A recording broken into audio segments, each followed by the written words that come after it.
Students. हम last lecture के अंदर ब्लड और यूरिन की पैथोलॉजी के बारे में पढ़ रहे थे और लास्ट लेक्चर तक हमने ल्यूकोसाइट्स और एरिथ्रोसाइट्स और लिम्फोसाइट्स के बारे में पढ़ लिया था, राइट। इस लेक्चर के अंदर हमारे पास जो थर्ड टाइप का हमारे पास सेलुलर एलिमेंट आता है in the white blood cells, in the blood, उसके बारे में पढ़ेंगे। और अब हमने जब सेलुलर एलिमेंट्स के बारे में पढ़ा था तो सेलुलर एलिमेंट्स में क्या क्या पढ़ा था कि हमारे पास ब्लड के अंदर वाइट ब्लड सेल्स होते हैं जिनको हम ल्यूकोसाइट्स बोलते हैं, हमारे पास ब्लड के अंदर रेड ब्लड सेल्स होते हैं जिनको हम एरिथ्रोसाइट्स बोलते हैं, और उसके अलावा हमारे पास ब्लड के अंदर प्लेटलेट्स होते हैं जिनको हम थ्रोम्बोसाइट्स बोलते हैं। अब थ्रोम्बोसाइट्स जो है या प्लेटलेट्स जो हैं ये हमारे पास इनकी जो शेप होती है वो हमारे पास राउंड या ओवल शेप्ड होते हैं और इनकी जो हमारे पास सरफेस होती है वो भी बाइकनकेव होती है। जैसे हमने आरबीसीज के केस में पढ़ा था कि हमारे पास आरबीसीज जो होती हैं वो हमारे पास बाइकनकेव होती हैं, डिस्क शेप्ड होती हैं।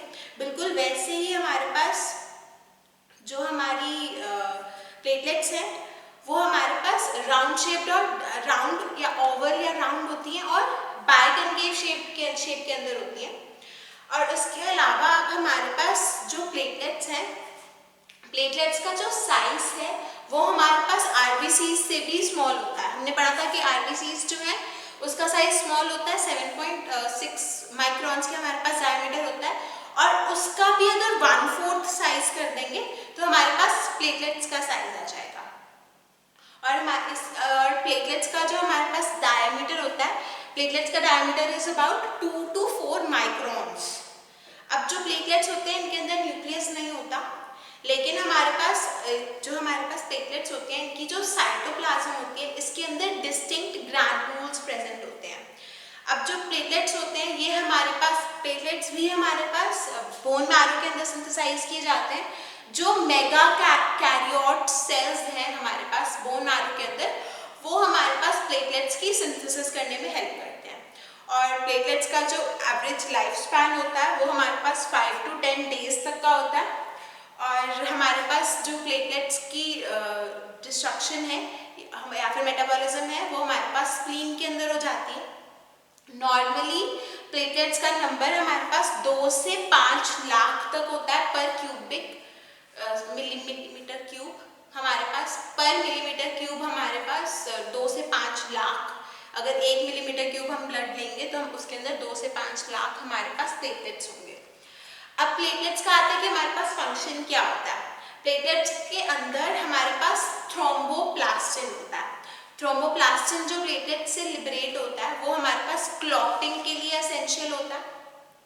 उसके अलावा हमारे पास जो बहुत ज़्यादा माइन्यूट ब्लड वेसल्स के ऊपर हमारे पास लीक्स हो जाते हैं, उन लीक्स को हमारे पास क्लोज करने के लिए प्लेटलेट्स वर्क करती हैं। उसके अलावा हमारे पास जो प्लेटलेट्स हैं वो बॉडी के डिफेंस मैकेनिज्म के अंदर भी हेल्प करती हैं। उसके अलावा हमारे पास प्लेटलेट्स के अंदर हिस्टामिन और सेरोटोनिन प्रेजेंट होता है। और उसके अलावा प्लेटलेट्स जो है वो हमारे पास कुछ एंटीजेनिक सब्सटेंसेस भी हमारे पास कैरी करती हैं।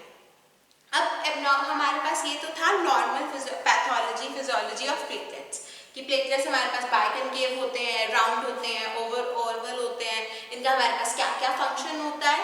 हमारे पास मेजर इसका फंक्शन क्लोटिंग के अंदर होता है, लीक्स को बंद करना होता है ब्लड वेसल्स के अंदर। उसके अलावा हमारे पास बॉडी के डिफेंस मैकेनिज्म के अंदर हेल्प करता है हिस्टामिन और सेरोटोनिन, और उसके अलावा कुछ एंटीजेनिक सब्सटेंसेस प्रेजेंट होते हैं प्लेटलेट के अंदर, राइट। तो अब नेक्स्ट आता है हमारे पास एबनॉर्मेलिटीज क्या क्या है प्लेटलेट्स की। तो एबनॉर्मेलिटीज के अंदर हमारे पास जो एसोसिएटेड डिसीजेज हो सकती हैं प्लेटलेट्स के अंदर हमारे पास कॉज हो सकता है थ्रोम्बोसाइटोसिस कॉज हो सकता है, इडियोपैथिक थ्रोम्बोसाइथीमिया कॉज हो सकता है, थ्रोम्बोसाइटोपेनिया कॉज हो सकता है, इडियोपैथिक थ्रोम्बोसाइटोपेनिया परप्यूरिया कॉज हो सकता है। तो अब सबसे पहले बात करते हैं थ्रोम्बोसाइटोसिस की। थ्रोम्बोसाइटोसिस हमारे पास, अब साइटोसिस वर्ड जो है इस चैप्टर के अंदर बहुत ज़्यादा रिपीट हो रहा है। हमने पहले ल्यूकोसाइटोसिस पढ़ा, उसके अलावा हमने एरिथ्रोसाइटोसिस पढ़ा, उसके अलावा हमने लिम्फोसाइटोसिस पढ़ा। तो साइटोसिस में हो क्या रहा था हमारे पास, साइटोसिस के अंदर जब हमारे पास सेल्स का काउंट इंक्रीज हो जाता है, तो अगर हम बोल तो थ्रोम्बोसाइटोसिस के अंदर क्या हो जाता है, अब हम प्लेटलेट्स को क्या बोलते हैं, थ्रोम्बोसाइट्स। तो जब थ्रोम्बोसाइट्स का नंबर हमारे पास इंक्रीज हो जाएगा तो उसको क्या बोलेंगे, थ्रोम्बोसाइटोसिस। तो thrombocytosis is a condition in which there is increase in the platelet count above the normal value of 4 to 5 lakh per millimeter cube of blood। और हमारे पास थ्रोम्बोसाइटोसिस कब होता है कि कभी अगर हैमरेज हो जाए या फिर हमारे पास स्प्लेनेक्टोमी होती है, उसके अंदर हमारे पास हो जाता थ्रोम्बोसाइटोसिस हो जाता है। उसके अलावा हमारे पास सर्जरी की वजह से या कोई ट्रॉमा की वजह से, या फिर जो हमने हॉजकिंस लिम्फोमा पढ़ा, हॉजकिंस लिम्फोमा में क्या पढ़ा था कि कभी किसी लिम्फोइड टिश्यू के अंदर या फिर लिम्फ नोड के अंदर जब कैंसर या ट्यूमर हो जाता है तब हमारे पास थ्रोम्बोसाइटोसिस कॉज हो जाता है। अब उसके अलावा हमारे पास जो इडियोपैथिक थ्रोम्बोसाइटोपीनिया साइथीमिया होता है, इट्स थ्रोम्बोसाइथीमिया। अब साइथीमिया वर्ड भी हमारे पास रिपीट हो रहा है, हमने ल्यूकोसाइथीमिया लिम्फोसाइथीमिया पढ़ा था, वैसे ही थ्रोम्बोसाइथीमिया क्या होता है, जब हमारे पास एक्सेसिव और रिपीटेड ब्लीडिंग की वजह से हमारे पास जो प्लेटलेट का काउंट है वो बहुत ज़्यादा हमारे पास हाई हो जाए। तो और हमारे पास जनरली जो थ्रोम्बोसाइथीमिया है ये हमारे पास ओल्ड एज के अंदर होता है। अब नेक्स्ट आता है हमारे पास थ्रोम्बोसाइटोपीनिया।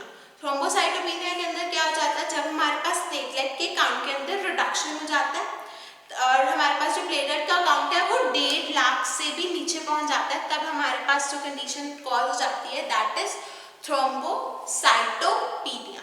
तो अभी तक हमने 3 कंडीशंस पढ़ी। सबसे पहले हमने पढ़ा थ्रोम्बोसाइटोसिस। अब थ्रोम्बोसाइटोसिस में क्या हो जाता है हमारे पास या तो हेमरेज की वजह से या फिर सर्जरी की वजह से या किसी ट्रॉमा की वजह से या फिर हॉजकिंस डिसीज की वजह से या फिर हमारे पास स्प्लेनेक्टोमी की वजह से, जब हमारे पास प्लेटलेट का काउंट 4.5 लाख पर क्यूबिक सेंटीमीटर पर क्यूबिक मिलीमीटर क्यूब से हमारे पास इंक्रीज हो जाए तब हमारे पास थ्रोम्बोसाइटोसिस कॉज हो जाता है। अब नेक्स्ट आता है हमारे पास इडियोपैथिक थ्रोम्बोसाइथीमिया।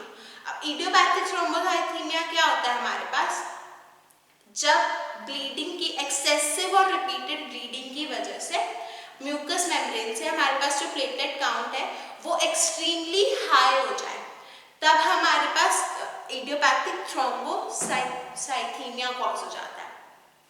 अब जो थ्रोम्बोसाइटोपीनिया पढ़ा हमने, थ्रोम्बोसाइटोपीनिया के अंदर क्या हो रहा था, हमारे पास जो प्लेटलेट का काउंट है वो बहुत ज़्यादा डिक्रीज हो रहा था, 1.5 लाख पर मिलीमीटर क्यूब से भी जब हमारे पास प्लेटलेट का काउंट डिक्रीज हो जाता है तब कंडीशन जो कॉज होती है it is known as thrombocytopenia. और थ्रोम्बोसाइटोपीनिया हमारे पास ल्यूकीमिया के केस में कॉज हो सकता है, एप्लास्टिक एनीमिया के केस में कॉज हो सकता है, HIV के केस में, लिवर डिसीजेस के केस में, अल्कोहलिज्म के केस में, ड्रग रिएक्शंस के केस में हमारे पास थ्रोम्बोसाइटोपीनिया कॉज हो सकता है। अब नेक्स्ट आता है हमारे पास इडियोपैथिक थ्रोम्बोसाइटोपेनिक परफ्यूरिया। इडियोपैथिक थ्रोम्बोसाइटोपेनिया क्या होता है हमारे पास, जब हमारे पास हमारा इम्यून सिस्टम मीडिएट करे, हमारे इम्यून सिस्टम के अंदर कोई डिसीज आ जाए और उसकी वजह से हमारे पास प्लेटलेट्स की डिस्ट्रक्शन हो जाए तब हम उसको बोलते हैं इडियोपैथिक थ्रोम्बोसाइटोपेनिक परफ्यूरिया। अब हमारे पास बेसिकली हमारे पास जो ये इडियोपैथिक थ्रोम्बोसाइटोपेनिक परफ्यूरिया है ये हमारे पास अक्यूट कंडीशंस में भी होता है और क्रॉनिक कंडीशंस में भी होता है। जनरली अक्यूट और क्रॉनिक दोनों के अंदर हमारे पास ब्लीडिंग हो जाती है और जब ब्लीडिंग होती है वो हमारे पास स्किन से और म्यूकोजल मेम्ब्रेन से होती है।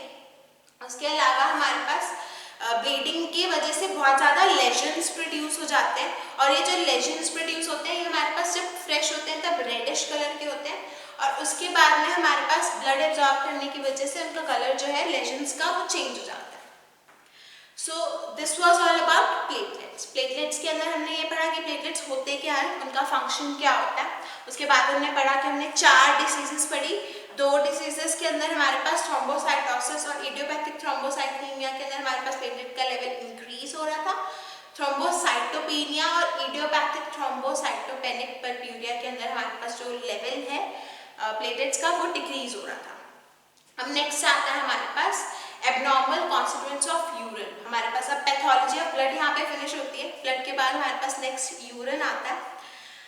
अब यूरिन जो है उसकी पहले नॉर्मल फिजियोलॉजी पैथोलॉजी की बात करते हैं। तो नॉर्मली सबसे पहले हमारे पास जो कलर होता है, जो यूरिन होता है दैट इज क्लियर, हमारे पास क्लियर होता है, लेकिन इसका जो कलर वो स्ट्रॉ शेप्ड होता है, जैसे स्ट्रॉ आती है, या फिर हमारे पास पेल येलो इन कलर होता है।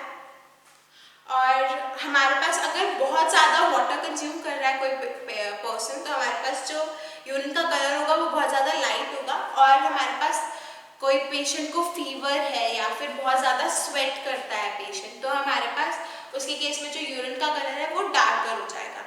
और हमारे पास यूरिन के कलर से बहुत बारी हमारे पास जो बहुत सारी डिसीजेज जो है वो डायग्नोस की जाती हैं, जैसे जॉन्डिस के केस में, या फिर हमारे पास अगर यूरिन के अंदर बाइल पिगमेंट्स रिलीज हो रहे हैं तो उन केस में जो यूरिन का कलर है वो बहुत ज़्यादा डार्क हो जाता है। और अब नेक्स्ट आता है हमारे पास ऑर्डर। ऑर्डर होता है हमारे पास स्मेल। यूरिन का जो स्मेल होता है माइल्डली एरोमेटिक ऑर्डर होता है यूरिन का। हमारे पास उसके अलावा अगर यूरिन जो है वो बहुत टाइम तक एक जगह पे हमारे पास कलेक्टेड है तो उसका जो ऑर्डर होगा वो अमोनियाकल ऑर्डर हो जाएगा, यानी अमोनिया लाइक ऑर्डर हो जाएगा, क्योंकि हमारे पास जो यूरिया है, यूरिया से अमोनिया की फॉर्मेशन हो जाएगी। और उसके अलावा हमारे पास अगर किसी पेशेंट को कीटोसिस हो जाए तो कीटोसिस के केस में हमारे पास यूरिन का जो स्मेल है वो एसीटोन लाइक हो जाती है। अब नेक्स्ट हमारे पास आता है वॉल्यूम। तो नॉर्मली हमारे पास 1.5 से 2 लीटर्स तक नॉर्मल वॉल्यूम होता है, लेकिन यूरिन का जो आउटपुट है वो हमारे पास हॉट क्लाइमेट के अंदर या फिर बहुत ज़्यादा हैवी स्वेटिंग के बाद या फिर वॉमिटिंग और डायरिया के केस में हमारे पास जो यूरिन का आउटपुट है वो डिक्रीज हो जाता है। और यूरिन का आउटपुट हमारे पास कोल्ड क्लाइमेट में या फिर अल्कोहल कंजम्पशन के बाद या फिर हमारे पास जब बहुत ज़्यादा लार्ज कंजम्पशन ऑफ वाटर हो जाए हमारे पास, तो भी हमारे पास यूरिन का जो अमाउंट है वो इंक्रीज हो जाता है। सो नेक्स्ट पैरामीटर आता है हमारे पास यूरिन की पैथोलॉजी में स्पेसिफिक ग्रेविटी। तो यूरिन की जो स्पेसिफिक ग्रेविटी होती है वो 1.01 to 1.030 होती है। और स्पेसिफिक ग्रेविटी हमारे पास यूरिन की अगर इंक्रीज हो गई है तो वो इंडिकेट करती है या तो हमारे पास ग्लाइकोस यूरिया है, यानी कि यूरिन के अंदर ग्लूकोज प्रेजेंट है, या फिर हमारे पास एल्ब्यूमिन यूरिया हो गया। एल्ब्यूमिन यूरिया यानी कि हमारे पास यूरिन के अंदर प्रोटीन्स प्रेजेंट है, या फिर हमारे पास पेशेंट के अंदर एक्यूट नेफ्राइटिस हो गया। एक्यूट नेफ्राइटिस यानी कि हमारे पास जो नेफ्रॉन्स है या फिर किडनी है, किडनी के अंदर किसी टाइप का इन्फेक्शन या स्वेलिंग हो गई है, जिसकी वजह से हमारे पास स्पेसिफिक ग्रेविटी जो है वो इंक्रीज हो सकती है। उसके अलावा हमारे पास जो एक्सेसिव स्वेटिंग हो जाती है और यूरिन का जब वॉल्यूम हमारे पास डिक्रीज हो जाता है, तब उस केस में भी हमारे पास जो स्पेसिफिक ग्रेविटी है वो इंक्रीज हो जाती है यूरिन की। और हमारे पास स्पेसिफिक ग्रेविटी डिक्रीज कब कब होती है? जब हमारा यूरिन का इंटेक जो है वो डिक्रीज हो जाए, या फिर हमारे पास जब क्रोनिक नेफ्राइटिस हो जाता है तब हमारे पास जो यूरिन की स्पेसिफिक ग्रेविटी है वो डिक्रीज जाती है। उसके अलावा डायबिटीज के पेशेंट्स जो होते हैं उनके यूरिन की जो स्पेसिफिक ग्रेविटी होती है वो भी डिक्रीज होती है। अब नेक्स्ट आता है हमारे पास पीएच। तो नॉर्मली जो यूरिन है वो हमारे पास स्लाइटली एसिडिक होता है, अराउंड 6 pH होता है हमारे यूरिन का। और अगर हमारे पास हाईली एसिडिक हो जाता है इन केस ऑफ अगर कोई पेशेंट हमारे पास highly rich protein diet consume कर रहा है या फिर हमारे पास उस पेशेंट को फीवर है। और अल्कलाइन हो जाता है हमारे पास जो अगर हम हैवी मेटल, अगर हम कोई हैवी मील लें तो हमारे पास जो यूरिन है वो अल्कलाइन हो जाएगा। So this was all about normal urine, जो हमारे पास कि उसका क्या कलर होता है, क्या ऑर्डर होता है, क्या हमारे पास स्पेसिफिक ग्रेविटी होती है, क्या पीएच होता है और हमारे पास क्या वॉल्यूम होता है। सो अब इसके बाद आता है हमारे पास एबनॉर्मल यूरिन के बारे में। एबनॉर्मल यूरिन के अंदर हमारे पास सबसे पहले अगर बात करें तो कलर आएगा। तो कलर के केस में अगर हमारे पास जो यूरिन का कलर है वो कलरलेस हो जाए तो वो इंडिकेट करेगा कि जो यूरिन है वो बहुत ज़्यादा डाइल्यूटेड है due to high intake of water. और उसके अलावा पॉलीयूरिया के केस में भी हमारे पास जो यूरिन है वो कलरलेस हो जाता है। और पॉलीयूरिया जो है वो हमारे पास डायबिटीज़ की हमारे पास when there is excessive excretion of urine, that is known as polyuria. जब बहुत ज़्यादा excessive amount में हमारे पास excretion हो यूरिन की, तो उस कंडीशन को हम बोलते हैं पॉलीयूरिया। अब उसके अलावा हमारे पास अगर यूरिन का कलर डार्क एम्बर कलर का हो जाए या फिर डार्क ब्राउनिश कलर हो जाए, तो उसका मतलब होता है हमारे पास कंसंट्रेटेड है यूरिन, और उस कंडीशन को हम बोलते हैं ओलिगोयूरिया।